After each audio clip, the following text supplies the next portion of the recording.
ओम श्री गुरुवे नमः। हम परमहंस योगानंद के जीवन से कुछ कथाओं का श्रवण कर रहे हैं। चलिए प्रारंभ करते हैं। इसमें फूल गोभी की चोरी एक कथा है, वो मैं आपसे कहता हूँ। गुरुदेव, आपके लिए भेंट। इन 6 बड़ी बड़ी फूल गोभियों को मैंने अपने हाथों से लगाया था और इनकी देखभाल उसी ममता के साथ की थी जैसे कोई माँ अपने बच्चे की देखभाल करती है। इतना कहकर मैंने बड़ी भावभंगिमा के साथ गोभियों की टोकरी प्रस्तुत की। शाबाश, श्री युक्तेश्वर जी ने स्नेह मुस्कुराकर अपनी स्वीकृति प्रकट की। अभी इन्हें अपने कमरे में ही रखो, कल एक विशेष भोज में ये काम आएंगी। कॉलेज की गर्मियों की छुट्टियां अपने गुरु के साथ उनके समुद्र तट पर स्थित पुरी आश्रम में बिताने के लिए मैं अभी अभी पुरी पहुंचा था। गुरुदेव और उनके शिष्यों द्वारा निर्मित इस 2 मंजिले छोटे से सुंदर आश्रम के सामने ही बंगाल की खाड़ी है। खारी समुद्री हवा के झोंकों से और आश्रम के शांत वातावरण से तरोताजा होकर दूसरे दिन प्रातःकाल तड़के ही मैं जाग गया। गुरुदेव अपने कर्ण मधुर स्वर में मुझे पुकार रहे थे। मैंने अपनी प्रिय फूल गोभी पर एक दुलार भरी दृष्टि डाली और उन्हें हिफाजत से अपनी खटिया के नीचे रख दिया। आओ समुद्र तट पर चलें। गुरुदेव आगे आगे चलने लगे। कई बालक शिष्य और मैं उनके पीछे फैले हुए झुंड में चलने लगे। गुरुदेव ने सौम्य आलोचना से भरी दृष्टि हम पर दौड़ाई। जब हमारे पाश्चात्य बंधुजन चलते हैं तब सामान्यतः उन्हें तालबद्ध ढंग से चलना अभिमंजन लगता है। अब कृपया 2 पंक्तियों में एक दूसरे के साथ पग मिलाकर चलो। जब इस आज्ञा का पालन करते हुए हम चलने लगे तो श्री युक्तेश्वर जी की दृष्टि हम पर जमी रही। उन्होंने गाना शुरू कर दिया। लड़के चलते जाते हैं, पंक्ति में भरते हैं, चुस्ती और फुर्ती से चलते अपने बालक शिष्यों के साथ। जिस आसानी से पग मिलाकर श्री युक्तेश्वर जी चल रहे थे उसे देखकर मैं विस्मित हुए बिना नहीं रह सका। ठहरो, मेरे गुरु ने मेरी आंखों में आंखें गड़ा दी। तुमने याद से आश्रम के पिछवाड़े के दरवाजे में ताला लगाया था? जहाँ तक मुझे लगता है लगाया था गुरुजी। होठों पर दबी मुस्कुराहट लिए श्री युक्तेश्वर जी चंद मिनट के लिए चुपचाप खड़े रहे।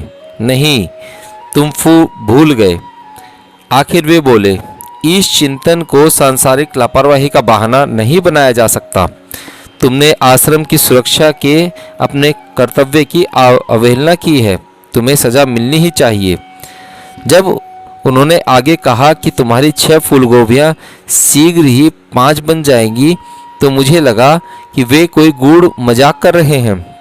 गुरुदेव का आदेश पाकर हम लोग वापस मुड़े और उसी प्रकार पंक्तिबद्ध चलते हुए आश्रम की ओर चल दिए। जब आश्रम के पास पहुँचे तो गुरुदेव ने कहा, यहाँ थोड़ी देर ठहरो मुकुंद। अपने बाईं तरफ अहाते के उस पार की सड़क को देखते रहो। अभी वहाँ एक आदमी पहुँचेगा, वही तुम्हारी सजा का माध्यम बनेगा। इन अगम्य शब्दों पर मन में उत्पन्न हुई परेशानी को मैंने मन में ही दबा लिया। सड़क पर शीघ्र ही एक किसान दिखाई पड़ा।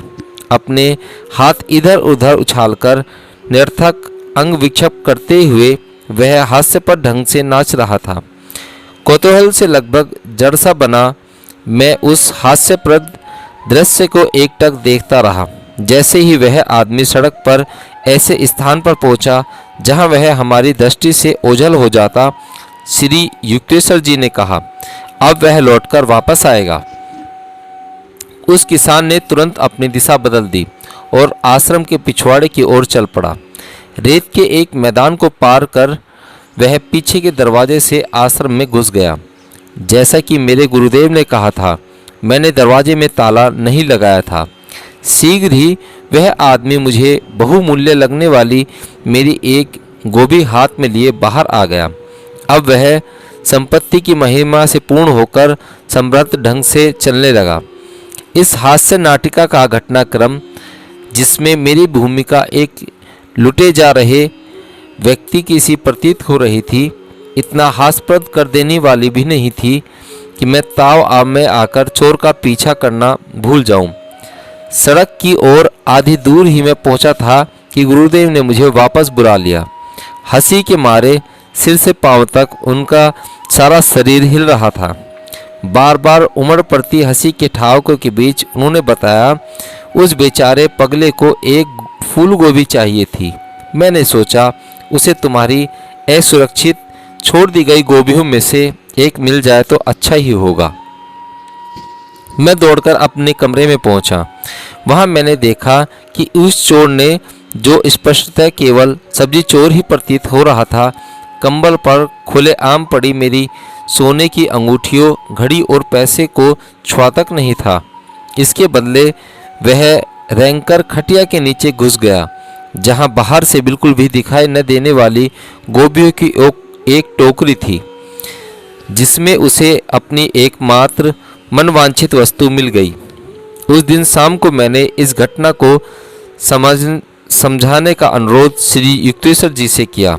मुझे लग रहा था कि इस घटना में कुछ सामान्य स्तर पर समझ में आने वाली बातें थीं। मेरे गुरुदेव ने धीरे धीरे सिर हिलाया। किसी दिन यह बात तुम्हारी समझ में आ जाएगी। विज्ञान शीघ्र ही इन गुप्त नियमों में से अनेकों को खोज निकालेगा। कुछ वर्षों बाद जब रेडियो की चमत्कारिक ध्वनि विस्मयचकित विश्व में गूंजने लगी, तो मुझे गुरुदेव की भविष्यवाणी स्मरण हो आई। काल और देश की युगों पुरानी कल्पना का उन्मूलन हो गया।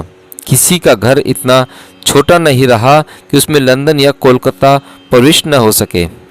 मानव की सर्वव्यापकता के एक पहलू के निर्वैध प्रमाण के आगे मंथन बुद्धि भी विस्मित हो गई। फूल गोभी हास्य नाटिका के कथानक का रेडियो की सदृशता से सर्वोत्तम ढंग से समझा जा सकता है। मेरे गुरुदेव एक सर्वसंपूर्ण मानव रेडियो थे। विचार और कुछ न केवल आकाश में संचरण करने वाले सूक्ष्म स्पंदन हैं। जिस प्रकार उचित स्वर संवेदन करते हैं, स्टेशन मिलाते हैं, हर दिशा में आने वाले हजारों अन्य कार्यक्रमों में से आपको जो गाना सुनना है वही गाना रेडियो पकड़ लेती है। उसी प्रकार विचारों को प्रसारित करने वाले विश्व के मानव मनों के असंख्य विचारों में से एक अचूक प्रासंगिक विचार के प्रति श्री युक्तेश्वर जी का उस समय अत्यंत संवेदनशील रूप से ग्रहणशील हो गए थे। समुद्र तट की ओर चलते समय जैसे ही गुरुदेव ने उस किसान के साधारण लालसा के विचार को पकड़ा, वैसे ही वे उस लालसा की पूर्ति करने के लिए तैयार हो गए। उनकी द्रव्य दृष्टि ने शिष्यों को दृष्टिगोचर होने के पहले ही सड़क पर नाचते आ रहे उस आदमी को देख लिया था। आश्रम के दरवाजे में ताला लगाने की मेरी भूल से गुरुदेव ने मुझे अपने प्रिय गोभियों में से एक में से वंचित कर देने का सहज बहाना मिल गया था। इस प्रकार एक ग्राही यंत्र का काम करने के बाद श्री युक्तेश्वर जी ने अपनी अत्यंत शक्तिशाली इच्छा शक्ति को प्रयुक्त कर एक प्रसारण यंत्र का काम किया।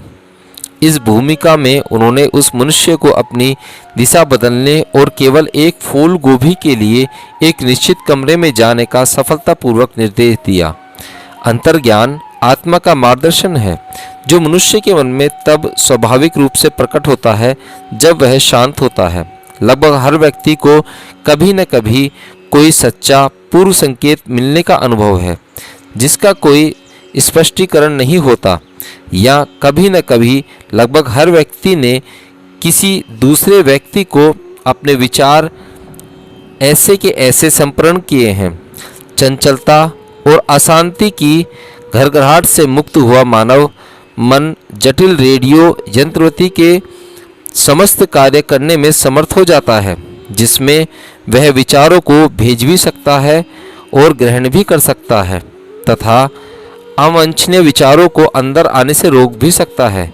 जिस प्रकार किसी रेडियो प्रसारण केंद्र की शक्ति वह किसी विद्युत को काम में ला सकता है, इस प्रकार निर्भर करती है, उसी प्रकार मनुष्य रूपी रेडियो की प्रामाणिकता हर व्यक्ति में विद्यमान इच्छा पर निर्भर करती है। हरिओम।